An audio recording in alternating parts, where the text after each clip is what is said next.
मला माहिती असलेले काही प्रोजेक्ट की ज्याच्यामध्ये ते बघितल्यानंतर मला असं झालं की मी त्या दिग्दर्शकांना विचारलं पण आहे की तू हे काम याला का दिलंस. काही लोकांनी अशी भीती निर्माण केली की अरे हा जर आता आला तर ह्या आपल्या क्षेत्रामध्ये तर मग आपलं काय, आधीच आपलं सगळं इतकी बोंबाबोंब आहे. माझी अजिबात अशी मुलांकडनं अपेक्षा नाही की त्यांनी पैसा पैसा करून जगावं. कलाकार होण्यापेक्षा कलाप्रेमी होणं आणि उच्च दर्जाचा रसिक होणं हे जास्त कठीण आणि जास्त सुंदर गोष्ट आहे. नमस्कार, कॅचअपच्या सर्व प्रेक्षकांचं अगदी मनापासून स्वागत. आज आपले पाहुणे आहेत वैभव मांगले. नमस्कार वैभव, स्वागत आहे. आणि नेहमी मुलाखत करताना किंवा मुलाखत सुरू करत असताना माझ्या मनात अनेक प्रश्न असतात, पण आज अजिबात आज काही प्रश्न नाही आहेत, कारण मला माहिती आहे आज आपण असंच बोलतोय. आणि हे असंच जे आहे ते स्वतः वैभवनेच फेमस केलं आहे. एक हॅशटॅग त्याने स्वतःच क्रिएट केला आहे आणि स्वतःच व्हायरल करून टाकला आहे. तर मला आधी ह्या असंचची कहाणी ऐकायची तुझ्याकडनं. काही गूढ गर्भित अर्थ त्यामध्ये लपलेला आहे का? नाही, ॲक्च्युली असंच मध्ये ना म्हटलं तर खूप आहे, म्हटलं तर खूप नाही आहे सुद्धा. कारण आपण काहीतरी म्हणायला जाणं याच्यामध्ये पोज वाटते. आणि असंच म्हणजे मला वाटलं म्हणून मी गाणं म्हटलं, मला वाटलं म्हणून मी चित्र काढलं किंवा मला वाटलं म्हणून मी फोटो टाकला, तर त्याच्यात काही माझं म्हणणं नाही आहे. तर ते असंच जाता जाता आपण जे असंच आहे ते या टाईपमध्येच आहे ते. गोल्डन गेट ब्रिजचा फोटो असू दे किंवा कुठल्या शेतातला फोटो असू दे, काही असेल ते सगळं असंच मध्ये. त्याच्यामुळे होतं काय, लोकांना पोज नाही वाटत त्याच्यामध्ये की नाही माझी चित्रकला असं म्हटलं तर अच्छा तुझी चित्रकला का, बरं असंच असं म्हटलं की असंच माझी चित्रकला, की मी जाता जाता केलेल्या गोष्टी त्या तुम्ही किती गंभीरपणे घ्याव्यात किंवा घेऊ नयेत हा तुमचा प्रश्न आहे. त्यामुळे माझ्याकडनं मी ते असंच हे केलेलं आहे. माझी कला बघा, मी काढलेले फोटो बघा, माझी पोज बघा अमेरिकेतली. तर असे हे वैभव मांगले जे वाडा चिरेबंदीचा यशस्वी दौरा करून अमेरिकेहून आलेले आहेत आणि आता मर्डरवाले कुलकर्णी हे त्यांचं नाटक तुफान चाललेलं आहे. ते घेऊन ऑस्ट्रेलियामध्ये आता ते असणार आहेत. ऑक्टोबर-नोव्हेंबरमध्ये परत अमेरिकेला जातोय. बापरे, म्हणजे हे आता नशिबाने आपल्याला सापडलेले आहेत. तर त्यामुळे आपण जेवढ्या मारता येतील तेवढ्या गप्पा आज मारूयात. सुरुवातीला ज्या असंच बद्दल आपण बोललो त्याच नावाने तू आता एक कार्यक्रम सुद्धा सुरू करणार आहेस, तर त्याबद्दल आधी सांग. खूप दिवसापासून माझ्या मनात एक पातळी असं नाही, पण असा एक काहीतरी सोलो कार्यक्रम करायचं माझ्या मनामध्ये होतं. आणि अनेक माझे मित्र असतील, हितचिंतक असतील, ते सांगतही होते की तुम्ही असा एक कार्यक्रम डिझाईन करतो की ज्याच्यामध्ये तुला गाणं गाता येईल, ज्याच्यात तुला अभिवाचन करता येईल, चांगल्या कथा वाचता येतील, काही परफॉर्म करता येईल. आणि त्याच्या जोडीने मला असं वाटलं की एक चित्रही आपण त्याच्यामध्ये काढू शकतो. एक जाता जाता एक 20-25 मिनटामध्ये जे काही तुम्हाला करता येईल ते. सो माझ्याच अंगी असलेल्या अनेक गोष्टींचं एक कोलाज करावं या अर्थाने तो असाच एक कार्यक्रम मी डिझाईन करतो आहे. म्हणजे पण हा जो कॉन्फिडन्स तुझ्यामध्ये आलाय की 20-25 मिनिटात तू एक चित्र काढू शकशील लाईव्ह, तो कसा काय आलेला आहे? कारण आपण चित्रकलेबद्दल आपल्याला बोलायचं आहे, बोलूया. आणि जे सोशल मीडियावर तुला फॉलो करतात त्यांनी तुझी चित्र बघितलेली असतील, तर त्यामागची कथा काय आहे नेमकी? तुला गंमत सांगतो, सफाईदार चित्र तुम्ही सराईतपणे काढू शकता. म्हणजे उदाहरणार्थ वॉटर कलरचं काम जे आहे ते तुला फारच कमी वेळात करावं लागतं. पण पुन्हा तेच आहे की ते तंत्र मला शिकावं लागेल की प्रेक्षकांना अमुक एक गोष्ट, जे लँडस्केपच असेल कदाचित, ते असं चित्र असेल की जे अमूर्त असेल, नुसते रंग असतील त्याच्यामध्ये. सो त्याची काहीतरी एक ओळख म्हणून प्रेक्षकांना करून द्यावी या अर्थानंच ते असणार आहे. ओके, तो त्याच्यातला भाग आहे. कारण वेळेचं पुन्हा आपल्याला बंधन आहेच त्याच्यामध्ये. बघा मी कसा ग्रेट चित्रकार आहे हे दाखवण्याचा उद्देश नाहीये त्याच्यामध्ये. अचानक तू काढलेली चित्र दिसायला लागली आणि अचानक लोकांना असं कळायला लागलं की हा नुसता अभिनेता नाही, हा नुसता गायक नाही, तर हा चित्रकार सुद्धा आहे. तुला त्याचा शोध कधी लागला होता आणि हे अचानक कसं सुरू झालं? म्हणजे चित्रकला जी आहे ती, खरं सांगू का, अनेक कलांची ओळख मला लहानपणीच झालेली होती. मग अभिनय असेल किंवा चित्रकला आपण शाळेत शिकतो तेवढीच ॲक्च्युली. मग आपण त्या परीक्षा वगैरे देतो चित्रकलेच्या, ते तेवढ्यापर्यंतच आपला संबंध असतो.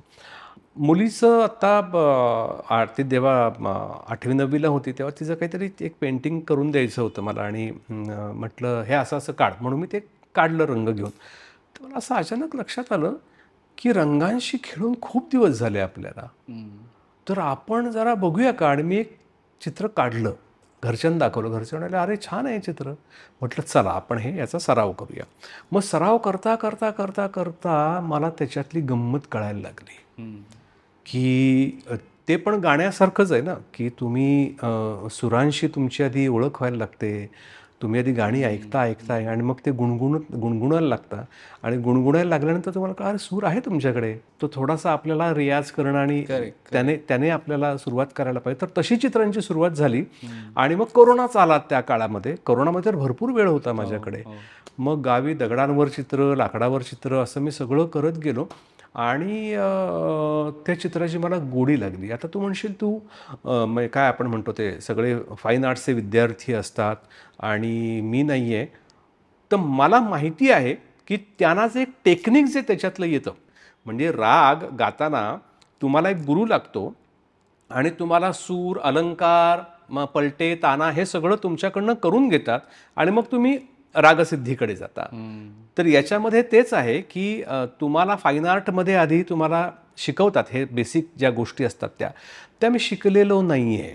म्हणून तुम्हाला कदाचित माझं चित्र असं वाटेल की हां हे काढलं आहे, पण मी हळूहळू त्याच्याकडे माझा प्रवास सुरू झाला हे मला कळतं आहे. तू एकदम चित्रकार म्हणून असं मी स्वतःला मानतच नाही. मी रंगांशी खेळणारा, मला आवडतं ते मी. आता अनेक लोक असं म्हणतात की तुझ्या रंगांमध्ये, तुझ्या चित्रांमधले रंग फार भारी असतात. ते रंग म्हणजेच माझं एक्सप्रेशन आहे असं मला वाटतं. मग तुम्ही टेक्निकली त्यात शोधायला गेला तर कदाचित अनेक तुम्हाला चुका सापडतीलही, पण ते रंगांशी खेळणं जे आहे, ते रंग टाकणं जे आहे ना, ते माझं एक्सप्रेशन आहे असं वाटतं मला चित्रांमध्ये. पण तू शिकला नाहीस असं जरी म्हणाला असलास तरी सुद्धा तुझे चित्र बघताना एक लक्षात येतं, जसं तू आत्ता म्हणालास की कशी सफाई येत जाते. तर जशा अलीकडच्या काही पोस्ट बघितल्या तर लक्षात येतं की ती सफाई आली आहे हळूहळू. तू सरावामुळे आलं असेल. मग तू त्यासाठी काही युट्यूबवर गेलास का कुठे काही? नाही, हे बघ काय आहे, एक त्यातल्या त्या सोपी गोष्ट अशी असते की लँडस्केप करणं. तुम्हाला एक चित्र असतं तुमच्या डोळ्यासमोर, किंवा तुम्ही एक चित्र बघून किंवा फोटो बघून तुम्ही चित्र करता. तर लँडस्केपमध्ये जनरली जी डेप्थ असते ती तुम्हाला दाखवायला लागते, आणि कॉम्बिनेशन. निसर्ग, मी कोकणातलाच असल्यामुळे तू माझे कुठलेही निसर्गचित्र काढून बघ, तुला एक बेसिक त्यातलं जे रंगांचा एक मेळ जो आहे तो तुला सापडणारच आहे. बरोबर. तर ते तुम्हाला बेसिक शिकायला लागतं लँडस्केपमध्ये. आणि पुन्हा तेच आहे की ते तुमच्याकडे असावं लागतं. आणि या अनुषंगानेच तुला एक मी गोष्ट सांगतो की कुठलीही कला ही माणसाकडे एकटी नसते. त्याच्या अनुषंगाने अनेक कला वळचणीला उभ्या असतात, फक्त आपल्याला ते लक्षात येत नाही. उदाहरणार्थ, किशोरीताई उत्तम गायिका होत्या, पण त्या उत्तम कविताही करायच्या आणि उत्तम रांगोळीही काढायच्या. लताबाई उत्तम शिवणकाम करत होत्या, स्वयंपाक उत्तम करत होत्या. कुमारजी उत्तम मिमिक्री करायचे. कुमारजी कविता करायचे, किंवा वसंतराव उत्तम मिमिक्री करायचे. तर मला वाटतं ना, ही एकटी गोष्ट नसते, त्याच्या अनुषंगाने अनेक कला असतात आणि त्या अतिशय एकमेकांना पूरक गोष्टी आहेत. म्हणजे चित्रकला, संगीत आणि अभिनय यांचा अत्यंत एकमेकांशी घनिष्ठ संबंध आहे. तर तो आपल्या लक्षात येत नाही, आणि ती पुन्हा स्वानुभवाने शिकण्याची पण गोष्ट आहे. कुठलीही कला असेल ती अशी अचानक काही तुमच्याकडे नसते. ती तुम्ही हळूहळू टप्प्याटप्प्यानेच ती मोठी, प्रगल्भ आणि सघन होत जाते.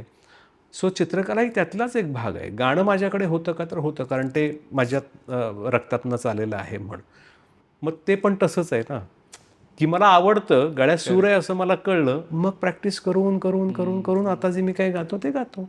चित्रकलेचंही सेम आहे. तर मला त्याचा आनंदही आहे एका अर्थाने, की काही न शिकता सुद्धा आपण किती गोष्टी एक्सप्लोर करू शकतो त्या अर्थाने. अभिनय तर मी कुठे शिकलो आहे, अभिनय पण मी शिकलेलं नाही आहे. तर ह्या गोष्टी खूप एकमेकांशी कनेक्टेड आहेत असं वाटतं मला. तू कलेबद्दलचं हे तुझं भान आहे ते ऐकून असं वाटतंय की कोविडच्या आधीचा वैभव मांगले आणि कोविड नंतरचा वैभव मांगले हा त्याच्यामुळेच वेगळा वाटतोय का?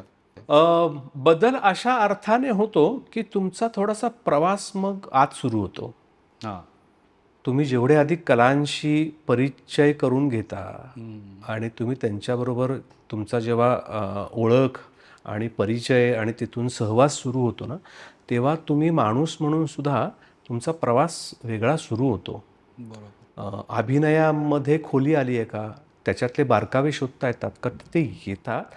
कारण रंगांच्या जशा छटा असतात तशा तुम्ही तुमच्या भूमिकेच्या सुद्धा वेगवेगळ्या छटा निर्माण करता.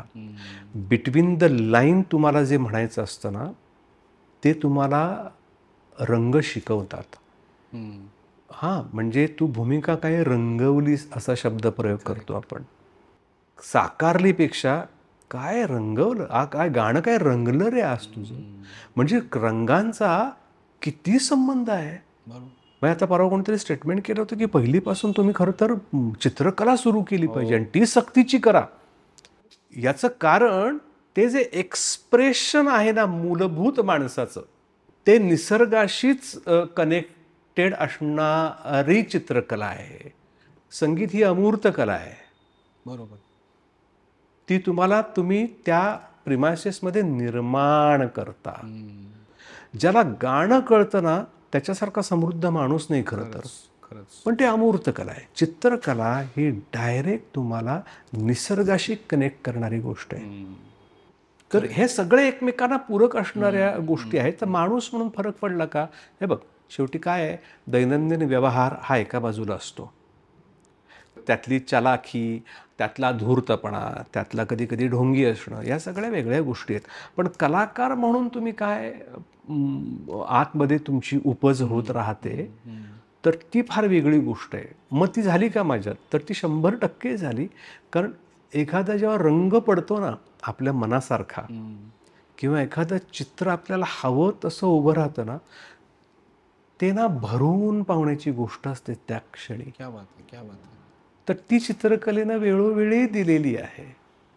मी बदल झाला या अर्थाने सुद्धा विचारलं की भूमिकांची तुझी निवड सुद्धा जर बघितली की कुठल्या भूमिका करायच्या आहेत, काय आपल्याला आता वेगळं करायचं आहे, हे करून झालंय आपलं, आता जरा आणखीन शोधूया, हा पण फरक पडत असेल. हो, तो फरक नक्कीच पडतो. आता मी तुला सुरुवातीपासून सांगतो की बोंबिलवाडी लग्न कल्लोळ, चल त्या अगदी उमेदीच्या काळात ते नाटक होतं माझं. पण त्यानंतरचं एकडाव भटाचं असेल, करून गेलो गाव असेल, हे तद्दन व्यावसायिक नाटकं होती. पण तरीसुद्धा त्यातल्या भूमिका वेगळ्या होत्या. त्याच्यानंतर मी पांडगो इलोरेबा इलोसुद्धा केलं. मी सूर्याची पिल्लेसुद्धा केलं. ते अत्यंत वेगळं नाटक होतं. मी एक हट्टी मुलगी नावाचं तेंडुलकरांचं एक नाटक केलं होतं. त्याच्यानंतर मी वाडाची रेबंदी केलं, मग्न तळ्याकाठी केलं, आणि त्याच्यानंतर मी संजय छाया केलं, आणि नंतर मर्डरवाली कुलकर्णी. पण तू जर प्रत्येक भूमिका बघशील तर ती वेगवेगळी करण्याचा प्रयत्न मी नेहमीच केले. मी सिनेमातले सुद्धा रोल असतील, काकस्पर्श असेल, त्याच्यानंतर टाईमपास सारखा सिनेमा असेल, फक्त लढ म्हणासारखा सिनेमा असेल, सनफ्लॉवरसारखा आता हा आलेला सिनेमा असेल, इवन एक गजेंद्रचाच एक सिनेमा केला आता पोस्टकार्ड नावाचा, तर त्याच्यामधली एक ती भूमिका असेल, किंवा मेरे सईसारखं एक हिंदी सिरियल त्यातला कुलकर्णी सरकार मी केला असेल. मला असं वाटतं की मी एकसारखं काम कुठे नाही केलं आहे. मी प्रत्येक ठिकाणी, मी सौभाग्यवतीसारखी सिरियल असेल, शेजारी शेजारी पक्के शेजारीसारखी असेल, किंवा मालवणी डेजसारखी सिरियल असेल, चंद्रविलासमधला हॉरर असेल. सो मला वाटतं प्रत्येक ठिकाणी मी वेगवेगळं काम करण्याचा प्रयत्न केला आहे. आणि हे बघ, मी काही हिरो म्हणून कधी आलो नव्हतो. मी पहिल्यापासून चरित्र अभिनेता म्हणूनच कामं केलेली आहेत. मग जर चरित्र अभिनेता म्हणूनच जर काम करायचं आहे आणि ते तुमच्याकडे स्पॅन मोठा आहे, तर मग तुम्ही व्हरायटी ऑफ रोल्स करायला पाहिजे ना. म्हणजे ती तुमची गरज असली पाहिजे ना. म्हणजे मी स्वतःला कॉमेडियन अजिबात म्हणवत नाही, जरी मी विनोदी भूमिका केल्या असल्या. म्हणजे फुबैफूचा अख्खा सीझन जर तू पाहिलास तर तू त्याच्यामध्ये सुद्धा मी प्रत्येक स्किटमध्ये वेगळं कॅरेक्टर उभं करण्याचा प्रयत्न केलेला आहे. अनेकदा कदाचित फसतही असेल किंवा ते फार फार वर्कआउटही नसेल होत, पण ती माझी गरज आहे की वेगळं काम तू नेहमी करत राहायला पाहिजे. त्याचे मॅनरिझम्स काहीतरी पकडायचे, काहीतरी वेगळी बोलीभाषा. बोलीभाषांविषयी मला काय म्हणतो आपण त्याला प्रेम आहे म्हण, किंवा मला माहिती आहेत की काय प्रकारच्या बोलल्या जातात आणि कशा बोलल्या जातात. सो मला वाटतं ते प्रेम आहे माझं, आणि म्हणून मी व्हरायटी ऑफ रोल करण्याचा प्रयत्न करतो. तो अजूनही चालू आहे. चालू आहे. तो तर बोलताना म्हणालास तू हिरो व्हायला नव्हता आलास, पण तू जो एक पोस्ट केलेला 2000 सालचा रत्नागिरीमधला जो फोटो आहे तो बघून तरी असं वाटतं की तू हिरो बनायला झाला होतास. अरे ते केस मी फार असे विचित्र पद्धतीने बसवले होते, तेव्हापासूनच मला का बसवले होते? कारण हिरोचा रोल हवा होता ना. का नाही सांगितलंस मला टक्कल आहे? नाही असू दे, पण सांगण्याची गोष्ट म्हणजे 2026 साली तू मुंबईत येऊन तुला 25 वर्ष होतील आणि बऱ्याच नाटकांची नावं तू सांगितलीस, बऱ्याच भूमिकांची नावं सांगितलीस. पण विक्रम गोखले यांना श्रद्धांजली वाहताना जी पोस्ट तू केली होतीस त्यामध्ये आम्हाला कळलं की अप्पा आणि बाप्पा या नाटकात तू मेकअप मनचं सुद्धा काम केलेलं आहेस, कपडेपट सांभाळण्याचंही काम केलेलं आहेस. आता कुठलंही काम लहान नसतं वगैरे, ह्या सगळ्या आदर्श गोष्टी झाल्या. पण रत्नागिरीहून आपण इथे आलो आहे, आपण ही कामं करतोय, जरी त्याच्यामध्ये छोटासा रोल तुला असला तरी हे किती दिवस करायचं आहे, याबद्दलची एक इन्सिक्युरिटी, ह्याबद्दलचं एक प्रतीक्षा करायला लागणं, हे तर होतच असेल मनामध्ये. तो नेमका काळ कसा होता त्यावेळेचा? तुला सांगू, मी आल्यावर मुंबईमध्ये बोंबिलवाडी पण मिळायच्या अगोदर माझ्या मते ही पहिली मी खूप स्ट्रगल करत होतो त्या ह्याच्यामध्ये. मी पासिंगचे सुद्धा कामं केलेली आहेत सिनेमा सिरियलमध्ये.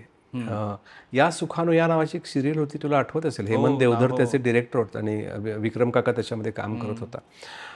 तर विक्रम काका त्यात मी पासिंग केलेलं आहे, शॉर्ट दिलेले आहेत.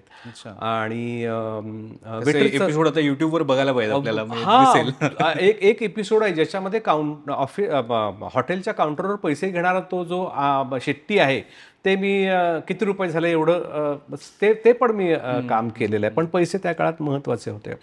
एक मला एक जाणीव कधी झाली तुला मी सांगतो. एक कुठली तरी अशी सिरियल होती आणि त्यात मला रोल मिळाला होता हवालदाराचा. एक इन्स्पेक्टर जो असतो आणि त्याच्या पाठीमागे 2 हवालदार होते. हां, आणि त्याचा रोल होता त्या इन्स्पेक्टरचा. तर तो काही केला, इन्स्पेक्टरला ते वाक्य धड बोलता येत ना, 2-4 वाक्य होती ती. तर तो दिग्दर्शक खूप चिडला, मराठी होती सिरियल, खूप चिडला आणि म्हणाला की अरे यार, काय ह्याला 4 डायलॉग बोलता येत नाही, माझा वेळ चालला आहे वगैरे. तर आम्ही पाठीमागे उभे होतो दोघेजण. तर तो म्हणला तुमच्यापैकी कोणाला डायलॉग बोलता येईल रे? म्हटलं मला बोलता येईल. मग तो म्हणला तो बोलून दाखव. तर मला तोपर्यंत पाळ झालं होतं एक 7-8 टेकमध्ये त्याच्या. तर मी बोलून दाखवली घडाघडा इन्स्पेक्टरची वाक्य. तर म्हणला हा, कपडे काढून दे, तू घाल. आणि तू ते कपडे घाल इन्स्पेक्टरचे. आणि मला डायरेक्ट इन्स्पेक्टरचा रोल मिळाला रे. मग फार नव्हता तो, त्या एपिसोड पुरताच होता, पण इन्स्पेक्टरचा रोल मिळाला. आणि 2-3 सीन होते. मग तो मी हे केला आणि लंच ब्रेक झाला. तर मी गेलो ॲक्टरच्या इथे हे घ्यायला. तर तिकडनं स्पॉट आला आणि माझ्या अंगावर खेक असला, ए ज्युनियर का लाईन उधार आहे, इधर क्या कर रहा है, जाऊ उधर. आणि ना हातात ताट होतं, मी वाढायला घेतलं होतं आणि मला रिअलाईज झालं की ओ, आपण ज्युनियर आहोत आणि आपण आत्ता नट म्हणून इथे उभे राहिलो होतो ॲक्च्युली इथे घ्यायला आहे. कारण मी नट समजायला लागलो अचानक की मला इन्स्पेक्टरचा रोल मिळाला तर मी अभिनेता आहे. आणि मला रिअलाईज झालं की आईला हा अपमान आपण पुन्हा नाही कधी करून घ्यायचा. आणि तेव्हा मी ठरवलं की आपल्याला काहीतरी बनायला पाहिजे यार, असं नाही आपण कुणाचं ऐकून घेऊ शकत. आणि ते मला आठवतं आहे अजून की मला तो जो अपमान झाला होता माझा, ॲक्च्युली त्याने मला नीट सांगितलं असतं तरी चाललं असतं की अरे हे अभिनेत्याचं इथे नको, तू ज्युनियरचं तिकडे. ओके ठीक आहे. तर अनेकदा असं होतंही आपल्या बाबतीमध्ये, आपण अनेक ठिकाणी जातो तर तसं होतं. पण ती मला जाणीव मला त्या क्षणी झाली की आपण काहीतरी केलं पाहिजे. त्यानंतर आम्ही कुठलं तरी शूटिंग करत होतो आणि संदीप पाठक आणि आम्ही असे तेव्हा छोटे छोटे रोल करत होतो. संदीप पाठक होता आणि मला म्हणाला की मांगल्या, कधी रे आपल्याकडे हे सगळं जे प्रमुख नटाचं जे असतं ते सगळं कधी आपल्याकडे येणार? म्हटलं हे येणार, आज न उद्या हे येणार, फक्त प्रामाणिकपणे काम करत राहा. आणि त्यानंतर टप्प्याटप्प्याने ह्या गोष्टी मिळतच गेल्या किंवा आपण त्या अचीव करतो आणि त्या कामानंच सिद्ध होतात. पण हे तू स्वतःहून सांगितलंस का तू कुणाकडून ऐकलं होतंस? अजिबातच नाही. प्रामाणिक काम करत राहा. हे अजिबातच स्वतःहूनच तुला अजिबातच माहित नाही. असं. हो हो हो, पूर्णपणे. हे बघ, नाही, मी का विचारतोय कारण तू शिक्षक बनण्यासाठीची सगळी तयारी झालेली होती तुझी. तू असं नाही की तू स्ट्रगलच करतोय आणि काही शिक्षण पण नाही असं नाहीये. तुझ्या हातात तू जाऊन शिक्षकी पेशा करू शकला असतास आणि तरी हे इतकी वर्ष आपल्याला करायचंय, मनात ह्याचा विचार करणं. हो हो हो हो. कारण तुला सांगू का, स्टेजवर पाट्या टाकणारे नट मी रत्नागिरीत असल्यापासून बघत होतो. दौऱ्यावरचे प्रयोग असले की कसं काम करतात, अच्छा. पुण्या मुंबईचे प्रयोग थिएटर भरलेलं असतं तेव्हा कसं काम करतात, हे मी बघितलंय लोकांची. त्यांचा प्रवास मग लोकोत्तर कलाकार होण्याकडे नसतो किंवा नाही आहे. मग तुझ्या पटकन डोळ्यासमोर उदाहरणं, अरे नट बरा होता पण तो प्रामाणिक नसल्यामुळे तो पुढे कारण प्रामाणिकपणे काम करण्याचा संबंध हा शिस्तीशी पण असतो. बरोबर. म्हणजे आज मला कंटाळा आला आहे पण नाही यार, आज मला काहीतरी रेटून हा बरं नाही आहे, मी समजू शकतो. तेच काम करून मोनोटोनी येऊ शकते. पण एक ॲव्हरेज परफॉर्मन्स तुम्हाला द्यावाच लागतो आणि तो प्रामाणिकपणाशीच त्याचा संबंध आहे. बरोबर. म्हणजे आज मी मला असं वाटतं की समाजामध्ये तुम्हाला सध्या कशाची गरज आहे, हे वेगळं एक दोन वाक्य सांगतो तुला ह्याच्यातली मी. तर ना, प्रामाणिकपणे प्रत्येकानं आपलं काम करण्याची गरज आहे. सार्वजनिक ठिकाणी शिस्त पालनाची गरज आहे. तर या दोन गोष्टी जरी आपण पाळल्या ना, प्रामाणिकपणे काम बरोबर. आणि सार्वजनिक शिस्त पाळणं, स्वच्छता पाळणं, ह्या अत्यंत महत्त्वाच्या सध्या गरजेच्या दोन गोष्टी आहेत. आणि ह्याच अत्यंत दुर्मिळ होत जातील अशी भीती वाटते सध्या. नाही, झाली आहे, झालंच आहे. झाली आहे. तर तू आणि संदीप पाठक असा तो आपला सुरुवात होती. तर ते आणि त्याच्यानंतर गोष्टी बदलत गेल्या. हां, आता शिक्षक मी जो होतो किंवा शिक्षक व्हायचं जे मी घातलं होतं, शिक्षक भरती जेव्हा कॉन्ट्रॅक्ट बेसिसवर सुरू झाली तेव्हा मला कळलं की हे पण काही धड नाही आहे यार, ह्याचं काही होऊ शकत नाही पुढे. आणि मग एका क्षणी माझे वडिलांचे आतेभाऊ विलास कोळपे, जे नाटकातून कामं करायचे, त्यांनी आणि आम्ही 2-3 एकांकिका केल्या होत्या. तर ते मला म्हणाले की तू जाऊन मुंबईत स्ट्रगल कर, तुझ्याकडे ह्या गोष्टी आहेत, तर तू त्याचा हे कर. म्हणजे ते मुंबईत आलो, मग खूप लोकांना भेटलो होतो, कोणी काम नाही दिलं, पण परेश मोकाशीनं पहिलं काम दिलं. सो परेशचं एक वेगळं स्थान माझ्या आयुष्यामध्ये आहे, ते माहिती आहे लोकांना. तर मी ते सगळं काय म्हणतो आपण तिकडे कोकणातला एकूण रोजगार, आणि अजूनही काही वातावरण बदललं असं वाटत नाही मला, पण जो काही रोजगार नव्हता किंवा काही करण्यासारखं नव्हतं म्हणून मी इकडे आलो. आणि मग इथे जेव्हा मला बोंबिलवाडी मिळाल्यावर मला वाटलं की आता परत कशाला जायचं, हे बरं आहे की तिकडच्यापेक्षा. हां, मग बोंबिलवाडी असेल, लग्नकल्लोळ असेल, ज्याचे 500 प्रयोग मी आणि गीतांजलीने केले, एकही आम्ही रिप्लेसमेंट नाही दिली. मी लग्नकल्लोळचे जवळपास 250 प्रयोग केले. तर परेशकडेच ही 2 नाटकं केल्यानंतर गरजा कमी होत्या, त्याच्यामुळे जे काय होतं ते माझं त्या पैशांमध्ये भागत होतं. आणि मग कळलं 4 लोकांकडनं नाही काही येतं, तुम्हाला रिस्पॉन्स येतात की अरे हा बरा ॲक्टर आहे, चांगलं काम करतो, हा करू शकतो वगैरे टाईपमध्ये. तर तो कॉन्फिडन्स हळूहळू येत गेला. आणि थोडा आगाऊपणा करून सांगतो, रत्नागिरी जेव्हा मी कॉलेजला होतो आणि त्या काळात मी मुंबईतली नाटकं जी येत होती ती आम्ही खातू नाट्य मंदिरमध्ये पाहत होतो. मला नेहमी असं वाटायचं तिथे सुद्धा की हे जे काम करतायत रंगभूमीवर लोक, एवढं काम तर आपल्याला येतच, आणि जर संधी मिळाली तर आपण ह्यांच्यापेक्षाही बरं काम करू शकू. हा कॉन्फिडन्स मला तेव्हा सुद्धा होता. आता तू म्हणशील याचं काय हे आहे, काहीच म्हणत नाही आता. परिमाण काय होतं. मला खरं हे जाणून घ्यायचं की जेव्हा प्रत्यक्ष ती वेळ आली तेव्हा तू कॉन्फिडन्स खरा ठरला का? नाही, सांगतो. हां. परेशची तालीम, परेशने मला नाटकात घेतलं नव्हतं. बर तो मला म्हणाला की तुझ्याकडे काही काम नाही आहे, सो तू तालमीला येऊन बसत जा. बर तर मी तालमीला जायचो.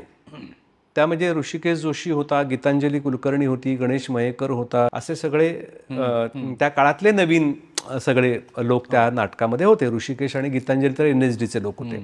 जितेंद्र जोशी होता. जितेंद्र जोशी होता. आणि हे लोक नाटकाचं वाचन करत असायचे. मी तर जाम हसायचो, कारण परेशचं नाटक धमालच होतं, त्यातलं ह्युमर. बरं, तो ह्युमर रत्नागिरीतला आलेला मी तर मला तो ह्युमर कळत होता, हम्म. कारण माझं वाचन होतं त्या काळातही. हम्म. पु ल वाचलेले होते, मी पेंडसे वाचलेले होते अख्खे, नेमाडे माझ्या वाचनात आले होते. सो अनेक लेखक मला माहिती होते. मला माडगुळकर तेव्हा मी वाचलेले होते, शंकर पाटील, हे सगळे मला लेखक माहिती होते. आणि हा बरेचसा ह्युमरही मला वेगळा वाटला म्हणून तो भारी होता असं मला वाटतं. तर तेव्हा मी ते तालमीला मी बसायचो आणि मी हसायचो वगैरे, खूप हसायचो वगैरे. तर सगळे बघायचं, किती हसतो हा वगैरे टाईपमध्ये. एखादं पात्र ज्या दिवशी यायचं नाही तर त्याचं मी वाचायचो. ओके. यातून त्या लोकांनाही कळत गेलं, "अरे बरं वाचतो हा बरा नट आहे की काय?" असं हळूहळू त्यांना वाटायला लागलं त्या वाचनामध्ये. परेशलाही तो कॉन्फिडन्स आला, अरे हा चांगलं करतोय. मग जयंत वाडेकरची जेव्हा रिप्लेसमेंट, म्हणजे जयंतनं माझी रिप्लेसमेंट केली, तर तो त्याचं काहीतरी शूटिंग होतं म्हणून त्याला जावं लागलं, आधीची कमिटमेंट होती म्हणून, आणि तो रोल मला मिळाला. बर. गाडेकर, सॉरी, जयंत गाडेकर, बर. वाडेकर नाही, गाडेकर. तर त्याचा रोल मला मिळाला. बोंबिलवाडीमध्ये जे काम होतं ते मी बरंच केलेलं होतं. पुढे लग्न कल्लोळमध्ये केलं तर मला झीचं त्या वर्षीचं बेस्ट सपोर्टिंग ॲक्टरचं अवॉर्ड मिळालं. तर माझा कॉन्फिडन्स चूक होता बरोबर का? होता. मी तुला विचारलं की तुला आतून काय वाटत होतं पहिल्या प्रयोगाला, दुसऱ्या प्रयोगाला, तालमीला, तर म्हणजे मला कळलं कॉन्फिडन्स बरोबर होता. अरे त्या काळात सुद्धा अंतू बर्वा पाठ होता माझा. तुला तेच म्हणतोय की त्या सगळ्या गोष्टी कशा तुझ्याकडे आल्या. तर मला वाटतं ह्या गोष्टी निरीक्षणातनं नट हा खूप चांगला निरीक्षक असावा लागतो. म्हणजे जसं भीमांना म्हणायचे, गायकांनी जसं चोर असावं तसं नटाने सुद्धा चोर असलं पाहिजे, की त्याला चांगल्या गोष्टी घेता आल्या पाहिजेत. सो मला वाटतं की त्या सगळ्या गोष्टी पाहत पाहत, लोकांना ऑब्झर्व करत, नटांना ऑब्झर्व करत, काय करतायत काय नाही, याच्यातूनच तो कॉन्फिडन्स येत गेला असावा माझ्यामध्ये. जसं तू गायनाचं पण म्हणालास की तू काही शास्त्रशुद्ध शिक्षण घेतलेलं नाही आहेस गायनाचं, पण किशोरी आमोणकर असतील किंवा आता जसं तू भीमसेन जोशी म्हणालास किंवा लता मंगेशकर आहेत, यांच्या गायनातले बारकावे समजणं हे तुला कसं कळलं? की त्यासाठी वेगळं वाचन केलंस का कुणाचं काही ऐकलंस? तो कान असायला लागतो. म्हणजे भीमांडांचा सा लागतो म्हणजे काय लागतो, त्यांची तान इथून इथे जी जाते म्हणजे काय जाते, किशोरीताईंच्या गाण्यातलं भावदर्शन म्हणजे काय आहे. मग जसं लताबाईंचं गाणं, काय गातात लताबाई एवढं नाही आहे ते. लताबाईंनी काय गायलंय, कुठे आणि कसं हे कळणं ही आपल्यामध्ये म्हणजे फार मोठी श्रीमंती आहे रे, फार मोठी श्रीमंती आहे. म्हणजे ते गाणं आपण ऐकत नाही रे नुसतं, आपण असे काठोकाठ भरून जातो. ते गाणं अण्णांचं आहे, ते कुमारजींचं आहे, ते किशोरीताईंचा तर मला सहवास लाभला आणि त्यांच्याकडनं मी अनेक गोष्टी या मला, काय करता तुम्ही त्या गाण्यामध्ये असं जेव्हा मी त्यांना विचारलं तेव्हा त्या म्हणाले की काही नाही करत, मी प्रेम करते फक्त सुरांवर. तर ती भावना संगीतकाराला, गायकाला मिळू शकते, मला ती प्रयासानं मिळवावी लागते.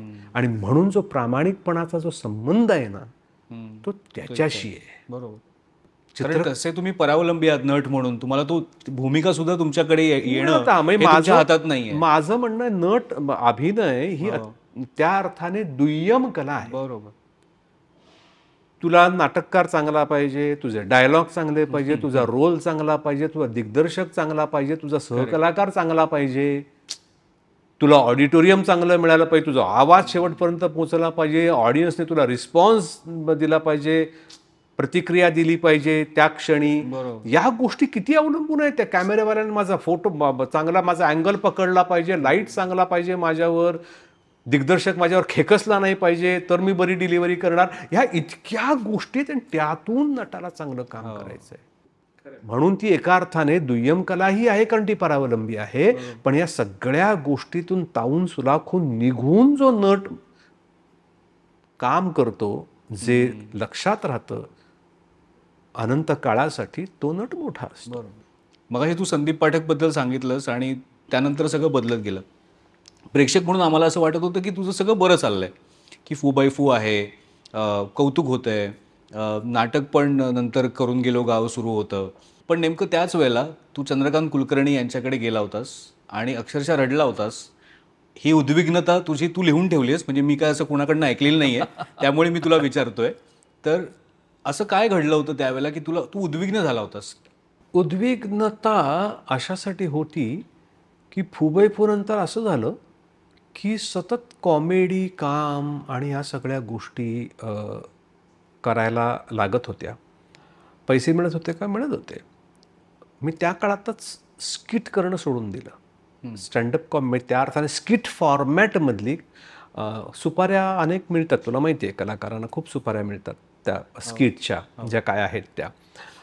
त्या मी पहिल्या बंद करून टाकल्या. नंतर मी चॅनलवरही काम काय आहे या सगळ्यामध्ये एकतर मी तसा हार्डकोर कॉमेडियन नाही आहे. मी विनोदी कलाकार नाही आहे त्या अर्थाने.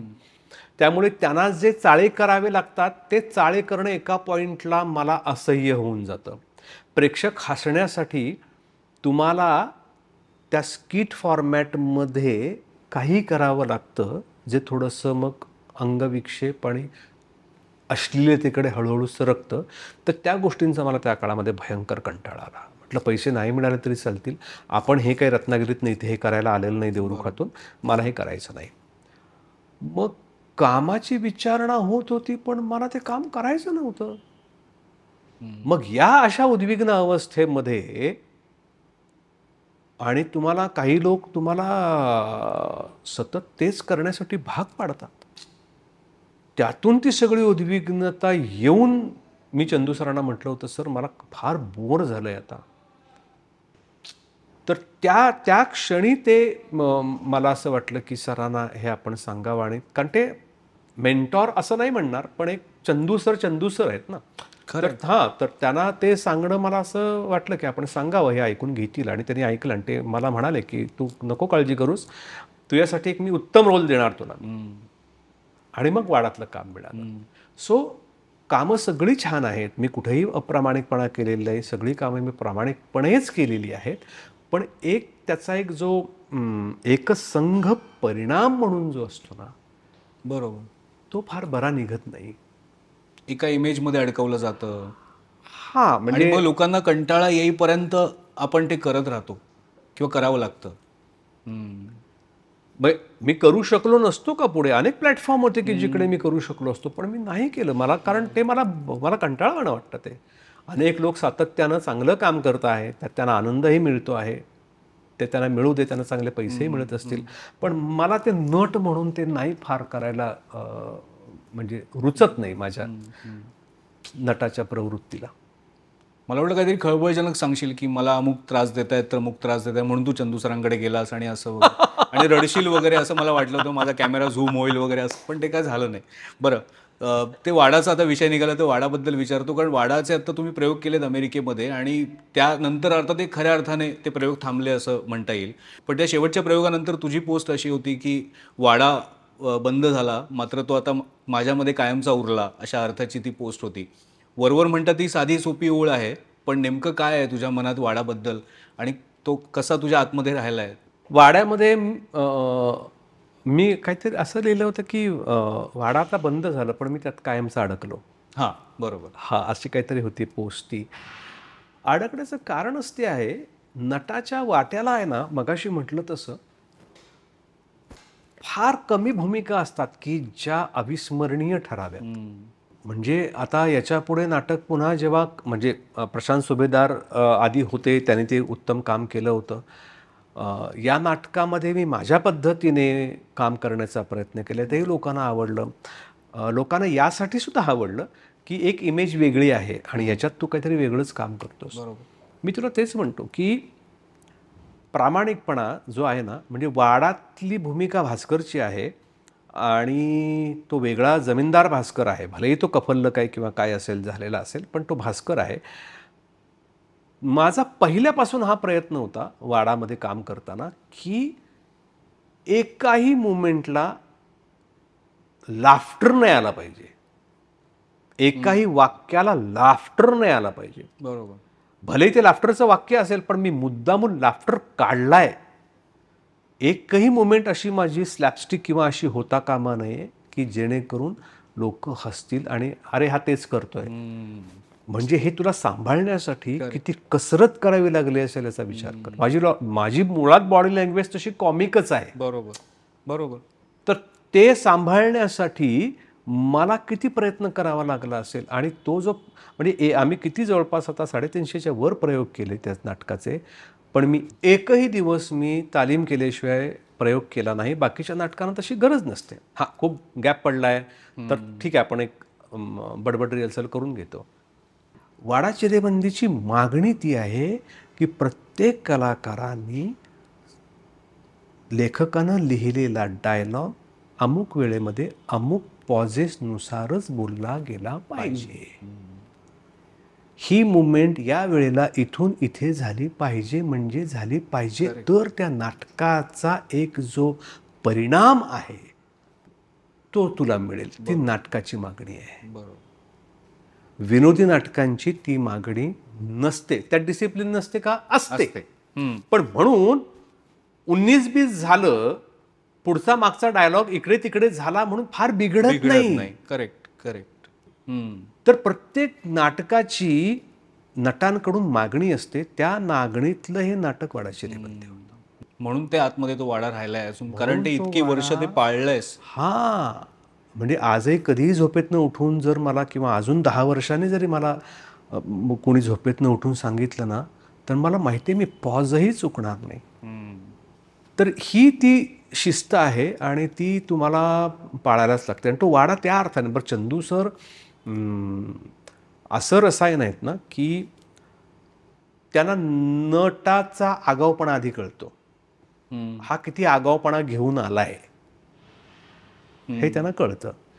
कुठला नट सरेंडर व्हायला तयार आहे, कुठल्या नटाच्या मनामध्ये द्विधा मनस्थिती आहे हे त्यांना बरोबर कळतं. त्याच्यामुळे मी जेव्हा वाडा करायला गेलो तेव्हा मी असं म्हटलं की मी सरेंडर आहे, तुम्ही सांगा मी करतो. Correct correct. तर ते असल्यामुळे वाडा मला जास्त चांगल्यापणाने मला झिरपवता आला आतमध्ये. माझ्या गोष्टी ऑफकोर्स त्याच्यामध्ये घातल्या. माझे न्युअन्सेस असतील, माझे हुंकार असतील, माझे पॉझेस असतील, माझी बॉडी लँग्वेज असेल, माझं धोत्राशी खेळणं असेल, या सगळ्या गोष्टी मी डेव्हलप करत गेलो ऑफकोर्स. पण मी ढाचा नाही बदलला. मी आज वेगळं काम केलं, उद्या वेगळं काम केलं, या नाटकाची ती डिमांडच नाही. करेक्ट. तर त्या अर्थाने वाड्यामध्ये मी तसा बंद झालेलो आहे. मर्डरवाले कुलकर्णी अजून 10 वर्षांनी वेगळं करायला सांग, मी वेगळं करेन. करून गेलो का अजून वेगळं करेन मी. एकदा भटाचं अजून काहीतरी वेगळं करेन मी.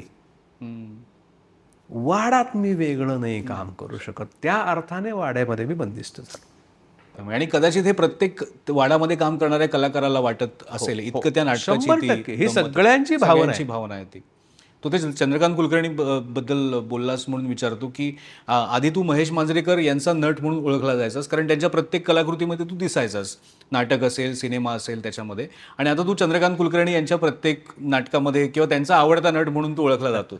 तर कंपूशाही असा काही प्रकार मराठीत असतो का की हे माझे आवडते कलाकार, हे माझे आवडते कलाकार, तू हो म्हणालास तर थंबनेल होणार? नाही, पण तुला सांगू का, कंपूशाही म्हणतात ना, तर ते मला तितकंसं नाही पटत. तो कम्फर्ट झोन असतो आपण या प्रकारे. हा, म्हणजे मला असं वाटतं की माझ्या ओळखीमध्ये समजा एक 20-25 लोक आहेत आणि मला माहिती की या रोलला समजा हा काम करणार आहे, तर तो माझ्या कम्फर्ट झोनमधला आहे. मी सांगेन ते ऐकणार आहे. शेवटी काय असतं, दिग्दर्शक हा कॅप्टन असतो, तर तो त्याचे ऐकणारे, त्याचे रूल फॉलो करणारेच नट तो घेणार ना. तू जर त्याला प्रत्येक वाक्याला अपोज करायला लागला, हे असं का, हे कशावरून तुम्ही असं म्हणता, किंवा मी इथून ही का मुवमेंट घ्यायची, याचं मला लॉजिक द्या, तर असे नट कुठल्या दिग्दर्शकाला आवडतील? हा, तू असं विचार की सर मला आत्ता मी करतो हे, फक्त मला जर लॉजिक मिळालं तर बरोबर. पण तुम्ही सतत लॉजिक विचारायला लागला तर दिग्दर्शकाचा इगो नाही, पण त्याचं काम पण थोडं वाढतं ना, की मी आता सांगतोय ते कर. बरोबर. पुढे आपण बघू ते काही बरं नाही झालं तर मला वाटतं की नटाची ही जबाबदारी सुद्धा आहे की समजा मलाही कळते की त्या लिखाणातच काही लॉजिक नाही आणि त्या बसवण्यामध्येही काही लॉजिक नाही आहे, तर तू कुठलं लॉजिक शोधायला जातोस? तू कर ना तुझं काम, तुला जे येतंय ते. त्या हुकूम सुद्धा अनेक कामं असतात ना आपल्याकडे. करेक्ट. तर तू लॉजिक कुठे आणि काय विचारायचं याला सुद्धा काहीतरी हे आहे. सो कंपूशाहीचं जर म्हणशील ना तर मला वाटतं की कुठली कंपूशाही वाईट माहिती आहे ना, की मला माहिती आहे हा नट बरा नाही आहे आणि तरीसुद्धा मी त्याला चांगला रोल देतो. तुम्ही त्या सिनेमावर, त्या नाटकावर अन्याय करता. बरोबर. मी मगाशी जसं म्हटलं की त्या नाटकाची काही मागणी असते त्या लिहिलेल्या भूमिकांकडून, तर ते दिग्दर्शकाचं हे कर्तव्यही आहे की त्या भूमिकेला न्याय देणारा नट तुम्ही त्या नाटकात, सिनेमात घेणं, जेणेकरून ते प्रोजेक्ट म्हणून ते अपील होईल, ते प्रोजेक्ट म्हणून पुढे सस्टेन होईल आणि ते प्रोजेक्ट म्हणून ते चांगलं लोकांपर्यंत पोचेल. आपण काय करतो आपल्याकडे लोक की तुझ्यावर खुन्नस म्हणून मी एका भलत्याच नटाला काम देतो, किंवा मी ह्याला कसं काम दिलं, मला नटांची गरज नाही, मी कुणालाही नट बनवू शकतो. या लेवलवर सुद्धा जेव्हा काम होतं ना तेव्हा मला वाटतं ती कुठेतरी प्रोजेक्ट इफेक्ट होतो त्याच्यामुळे. तुम्ही कुणावर अन्याय नाही करत, तुम्ही आपल्याच ते जे बनवलेलं कलाकृती आहे त्याच्यावर आपण अन्याय करतो. बरं काय आहे, ते चालेल किंवा न चालेल हे तर आपल्या हातात नाही, बरोबर आहे. पण उद्या 10 वर्षाने 15 वर्षाने जेव्हा लोक ते पाहतील तेव्हा काय म्हणतील लोक, याचा तरी साधा विचार करावा. सो ते आपल्याकडे फार होतं आणि मग लोक म्हणतात असं होतं बऱ्याचदा की म्हणजे अशा अनेक प्रोजेक्ट, अनेक काय मला माहिती असलेले काही प्रोजेक्ट की ज्याच्यामध्ये ते बघितल्यानंतर मला असं झालं की मी त्या दिग्दर्शकांना विचारलं पण आहे की तू हे काम याला का दिलंस. पात्रता असणं नसणं हा वेगळा मुद्दा आहे. बरं, त्या कलाकाराचा काहीच दोष नाही आहे माझं तर म्हणणं आहे. दिग्दर्शक म्हणून तुला कळायला पाहिजे होतं की ह्याची क्षमता नसताना मी निव्वळ काहीतरी एक डिझाईन करायचं आणि लोकांमध्ये सनसनाटी काहीतरी निर्माण करायची, तो कलाकृती यायच्या अगोदर म्हणून आपण त्यांना रोल देतो. आणि मला वाटतं हा या पद्धतीने कंपूशाही किंवा फेवरिझम करून काम देणं हा गुन्हा आहे. करेक्ट. म्हणजे आज मराठी सिनेमाची जी ओरड जी होते आहे याच्यामध्ये महत्त्वाचं कारण हे आहे की चांगले कलाकार, त्याला न्याय देणारे कलाकार निव्वळ तुमचा रॅपो नाही आहे किंवा निव्वळ ते तुमच्या मनासारखं वागत नाहीत, तुमची हंजी करत नाहीत. कधीतरी ते तुम्हाला स्पष्टपणे तुमच्याशी काहीतरी बोललेले असतात किंवा सांगितलेलं असतं तुम्हाला आणि ते तुम्ही मनात धरून ठेवलेलं असतं म्हणून तुम्ही काम देत नाही. तुम्ही त्या कलाकाराचा अन्याय करत नाही आहात नुसता, तुम्ही तुमच्या स्वतःच्या कलाकृतीवर सुद्धा अन्याय करतात, हे लक्षात येत नाही. एक प्रोजेक्ट सफर झालं, दुसरं झालं, तिसरं झालं, अशी चेनच लागते ना. बरं, प्रेक्षकांचा काय दोष आहे. आता त्याच्यामध्ये फॉलोईंग कोणाला जास्त आहे ते पण एक ऍड झालंय त्याच्यामध्ये. म्हणजे तो कलाकार किती चांगला आहे यापेक्षा आहे त्याला घ्या का. अरे असं घ्या, अरे काय गावातलं पारावरचं नाटक आहे गावातलं. ते काय तुमच्यात ती काही लग्नाची सीडी आहे का बनवली आपल्यात आणि डान्सला कोणतरी उभे केले आणि नंतर काहीतरी घरात बघणार आहात का. नाही ना, तुम्ही प्रेक्षकांसाठी बनवताय, त्याच्यातून तुम्हाला काहीतरी पैसे मिळणार आहेत, तर तुम्ही ते किती गांभीर्यानं करण्याची गोष्ट आहे रे. म्हणजे मी मागे सांगितलं होतं, काय होतं, नाटकाचं समजा संहिता आपण तयार केली, ती प्रोड्युसरला आवडली, दिग्दर्शकाला आवडली, दिग्दर्शकानं नट घेतले, तालीम करता लक्षात आलं हा सीन वर्क होत नाही, जरा बदलून दे रे, तो सीन वर्क होत नाही, जरा बदलून दे रे, एवढं सगळं करून समजा नाटक आपण उभं केलं. पहिल्या 10-20 प्रयोगात लक्षात येतं लोकांना आवडत नाही आहे, 25 प्रयोगात नाटक बंद होतं, कुणाचं फार विशेष नुकसान होत नाही. बरोबर आहे, अंदाज आला नुकसान होतंय, बंद करा. सिरियलला काही नुकसान होत नाही विशेष फारसं, म्हणजे समजा 100 एपिसोड केले तर प्रोड्युसरला जेवढे पैसे घातले तेवढे पैसे मिळतातच. बरोबर, अजून कुठलं तरी प्रोजेक्ट असेल तर दुसरं प्रोजेक्टमध्ये तो पैसे कमावतो, तर प्रोड्युसरचं नुकसान होत नाही, कलाकाराला पैसे मिळतात, तो जातो निघून. सिनेमा अशी गोष्ट आहे की जी टेबलवर येईपर्यंत एडिटला तुला कळतच नाही तू काय बनवलंयस ते. म्हणजे ही पूर्णतः जबाबदारी ही दिग्दर्शकाची आहे आणि ती अत्यंत गंभीरपणे करण्याची गोष्ट आहे. करेक्ट. मला वाटते म्हणून सिनेमा करण्याची गोष्ट नाही. आणि आपण दोरीला साप समजून साप साप म्हणून ओरडतोय आणि धोपटतोय. नाही, अगदी बरोबर निरीक्षण आहे तुझं. आणि थोडा वेगळ्या विषयावर आता बोलूया, कारण आता आपण फॉलोईंगबद्दल जे बोललो त्याच्यावरनं मला आठवलं की एक अशी कला आहे की ती सुद्धा प्रामाणिकपणे करण्याचा तू प्रयत्न करत होतास, करत आहेस अजूनही. रील्स बनवणं आणि त्या घरच्यांना सगळ्यांना सामील करून त्यांच्याबरोबर तू रील्स बनवायचं. असं ते मला एकतर विचारायचं होतं की मुलांनी तुला त्यात ओढलं का तू मुलांना त्यामध्ये ओढलंस? नाही, मुलांचं काही त्यांचं काही बिचाऱ्यांचं असणार. मीच त्यांना त्याच्यामध्ये ओढलं होतं की हां. याच्यातून एक काय झालं, त्यांचा जरासा एक, माझ्या लेकीला तर ॲक्टिंगची आवड आहेच, लेखाला पण आहे. गाते पण सुंदर आहे. हो, गातेही बरे गातात. मी काही सुंदर वगैरे असं म्हणणार नाही मी, पण ते प्रयत्न करतात.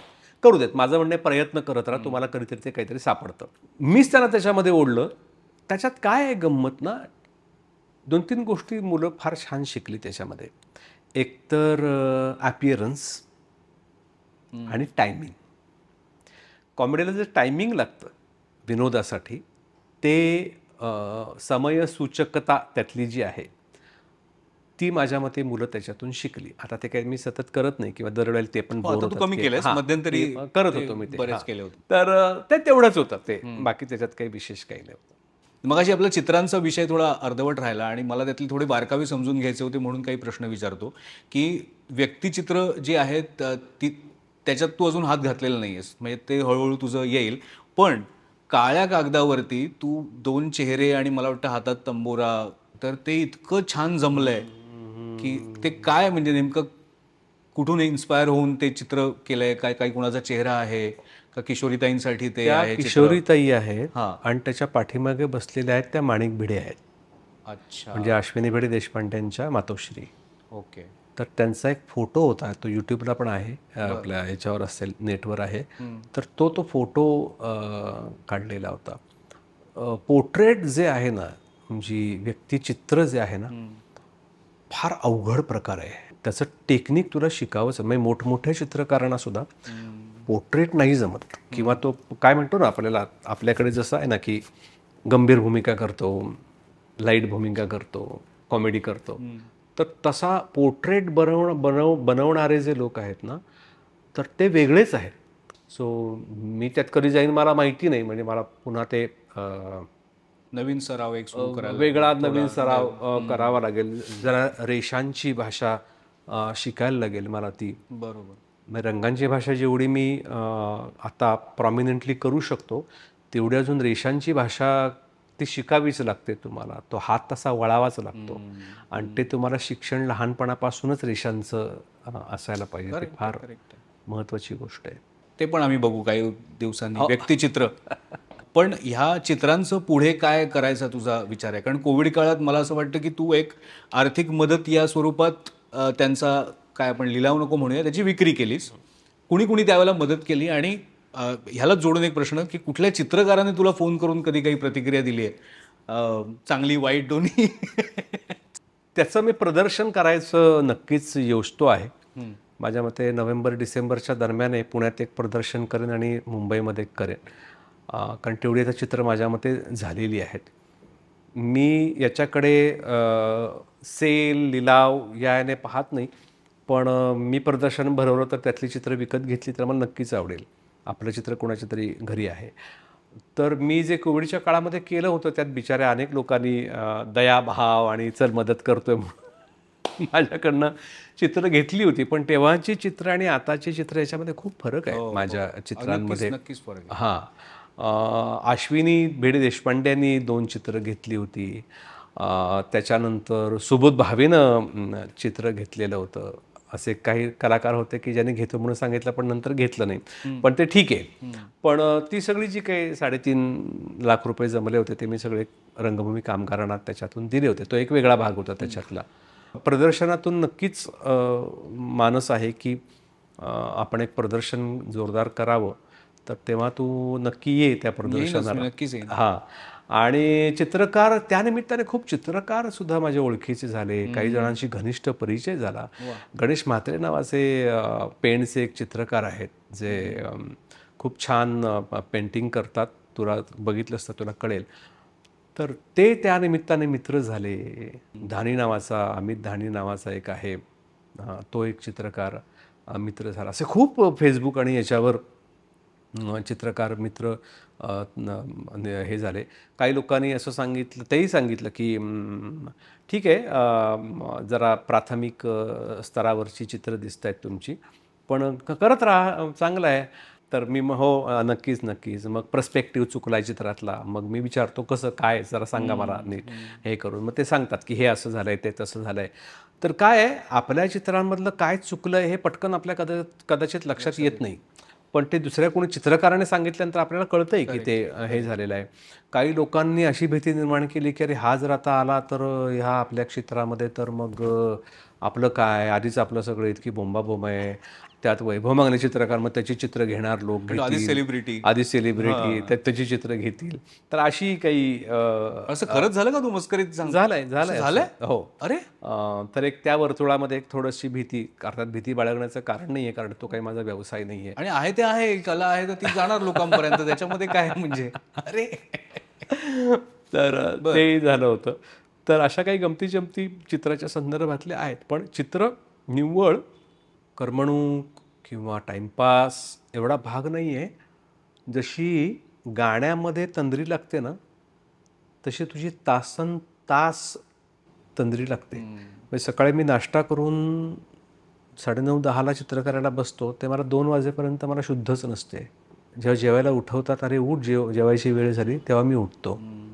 मग टाईमपास केला की मी परत 3ला वगैरे 3-3:30ला बसलो की संध्याकाळी मी 6:30 पर्यंत बसलेला असतो. म्हणजे तुला त्याच्यात मेडिटेशन सगळं झालं त्याच्यामध्ये. तसं अरे सगळंच आहे. म्हणजे मी तेच म्हणतोय, चित्रकला ही खरोखर अत्यंत गंभीरपणे मुलांना शिकवण्याची गोष्ट आहे.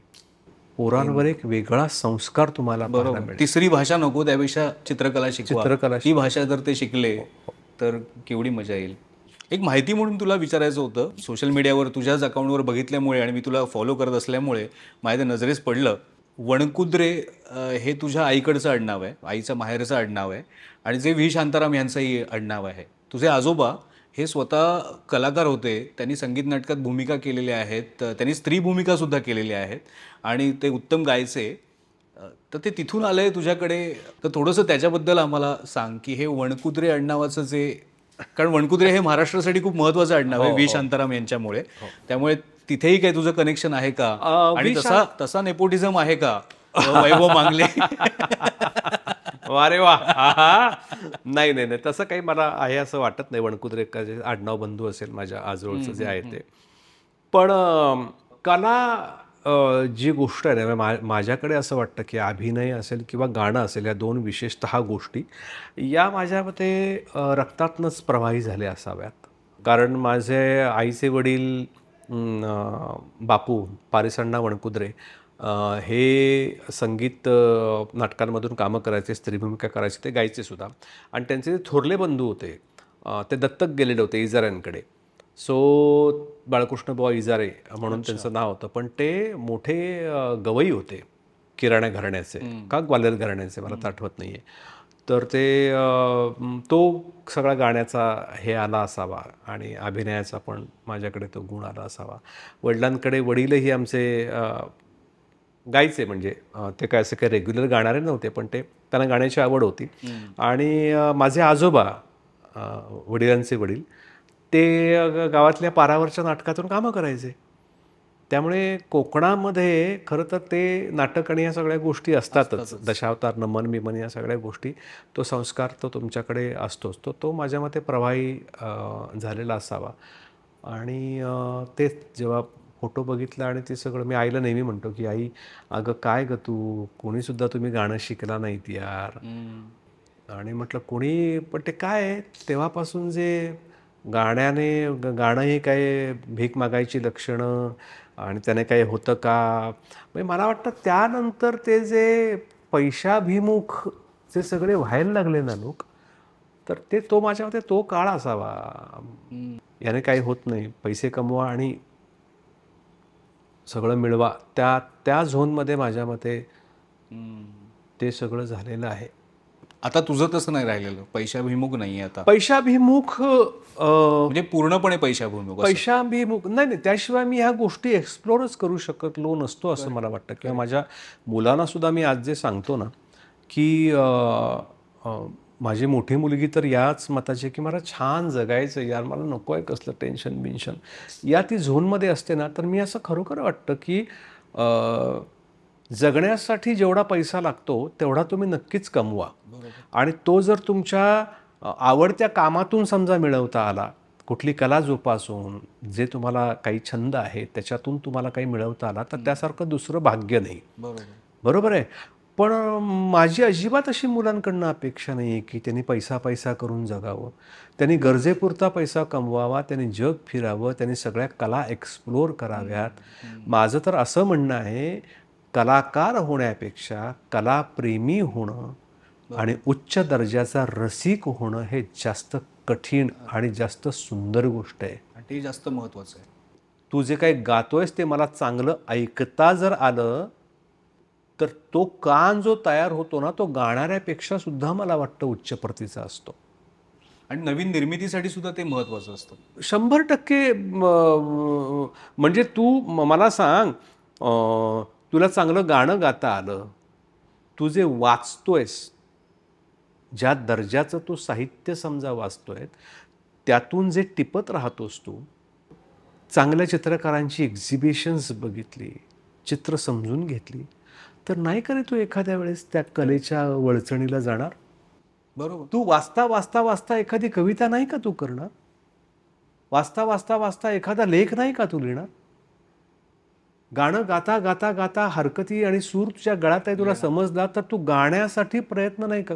म्हणजे मग एखाद्या चांगल्या श्रोत्यामधून एखादा चांगला कलाकार निपजण्याची शक्यता आहे का नाही. ही लाखातनं कदाचित एखाद्या वेळेस घडेल, पण चांगलं ऐकणं, पाहणं, वाचणं ही अत्यंत महत्त्वाची गोष्ट आहे. जाणकार रसिक असल्याशिवाय माझं चांगलं गाणं होऊच शकत नाही. नाटकातला दर्दी प्रेक्षक जोपर्यंत समोर आहे तोपर्यंत मी चांगलं काम करत राहणारच आहे. चांगलं वाचणारे आहेत, अभिप्राय देणारे आहेत, चर्चा करणारे लोक आहेत, तोपर्यंत चांगलं लिहितच राहणार आहेत. आणि आज नेमकं तेच समाजामध्ये आपल्या मिसिंग झालेलं आहे. कारण आपण लोकांना, मुलांना फक्त पैसा कमवण्यासाठी जे काही करावं लागेल ते करा, हाच संस्कार आणि हेच मूल्य आपण शिकवतोय. नाटकाबद्दल आत्मीयता आहे, पण तद्दन व्यावसायिक नाटकं बघण्यामध्ये कल आहे. चित्रपट तर आपण पाहतोच आहोत, कसं साऊथ इंडियन सिनेमांचं जे काही चाललंय आणि काय दाखवतात, आणि ते आपण याच्यात कलासक्तपणा कुठे आहे, कलाप्रेमी कुठे आहेत, रसिक कुठे आहेत. गाणंसुद्धा तानबाजी, चमत्कृतीपूर्ण गाणं गाणारे लोक, हा काय गातो असं होतं.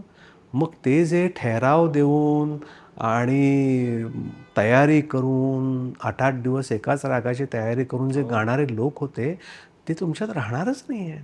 पुस्तकांबद्दल काही लोकांना वाटत नाही, त्याच्याविषयी काही चळवळ नाही, तर मग तो समाज असा सशक्त आणि असा कसा होणार रे. म्हणजे तो काळ जेव्हा ऐकतो मी, पु ल देशपांडे, भीमसेन जोशी, कुमार गंधर्व, वसंतराव देशपांडे, सुनीताबाई असे सगळे बसून जेव्हा बेगम अख्तरचं गाणं ऐकायचे, तेव्हा तू नुसतं इमॅजिन कर की काय दर्जाची रसिकता आणि काय दर्जाचं रसग्रहण करणारे लोक होते त्या काळामध्ये. मी ते आज काळाची गरज नाही, गरज नाही, अरे आज गरज नाही, कशाला गरज असते, हे सगळं मिथ्या आहे, असं कुठे असं आहे अवेलेबल इंटरनेटवर, हे सगळं तिथेही जाऊन ऐकत नाही तुम्ही. हा, ते सगळं काळाची गरज नाही ती.